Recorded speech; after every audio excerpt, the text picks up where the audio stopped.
Hey guys, what's up? It's Justin guys, and today we are playing Without Within, which is a visual novel game. Free to play on Steam. I thought I'd give it a go for you guys, so let's do it. Vinti. The chant of my fan echoed through the door in front of me. One of my two bodyguards wrapped his hand on the doorknob. Prepare yourself, Miss Vinti. Once we open this door, we'll head straight for our limo. The guard has no reason to fret. I had long since grown used to these crowds. Still, I nodded to put him at ease. After taking a deep breath, he pushed the door open.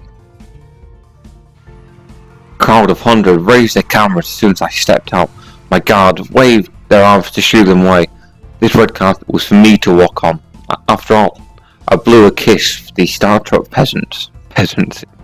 Nice. Miss Vinti, please, let's hurry, my bodyguard said. Too bad for him. I strode along like a model on a catwalk. A group of reporters managed to worm through the crowd. They now tipped over my bodyguard in hopes of scoring that exclusive.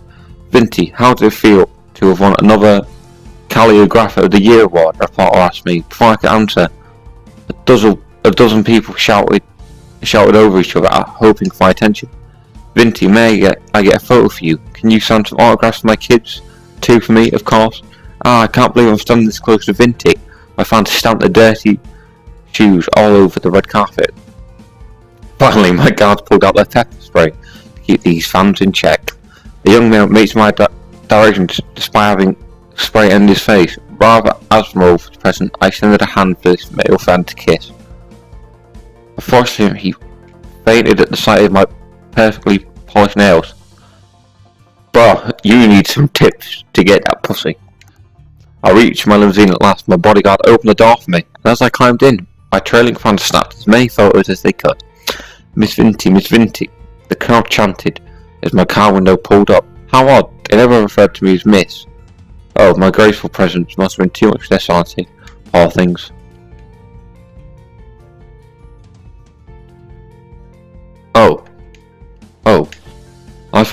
At least I got to ride in a limousine for a good 30 seconds. In real life, my only registered vehicle was, well, my 10-year-old bicycle. My apartment had no space for a car anyway. Actually, this single room with cracked walls might be an insult to the word apartment. Pull up those curtains for a spectacular $1 view featuring a sewer pipe and a wall tainted with yellow.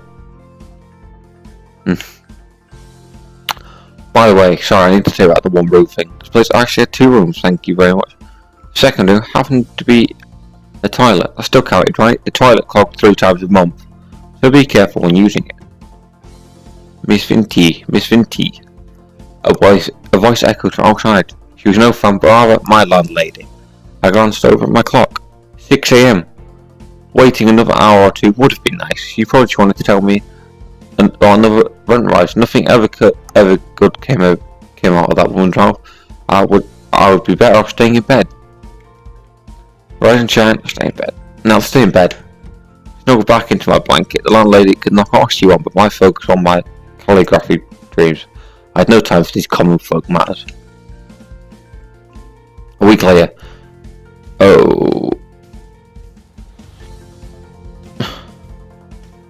Turned out my landlady was chasing me for my rent. By the time I realised, she had already evicted me. Now I live on the street with nothing but my calligraphies. The past few nights have been freezing cold. I've run out of tissues to wipe my runny nose with. To make things worse, I could feel my head heating up from a not-going fever. Bad end. That's it.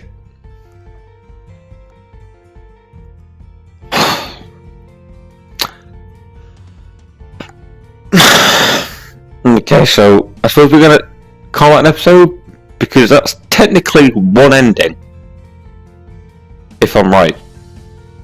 So on the next episode, we're gonna see if we can actually make it past the first option. So yeah, thank you very much for watching. We'll see you on the next episode. Peace.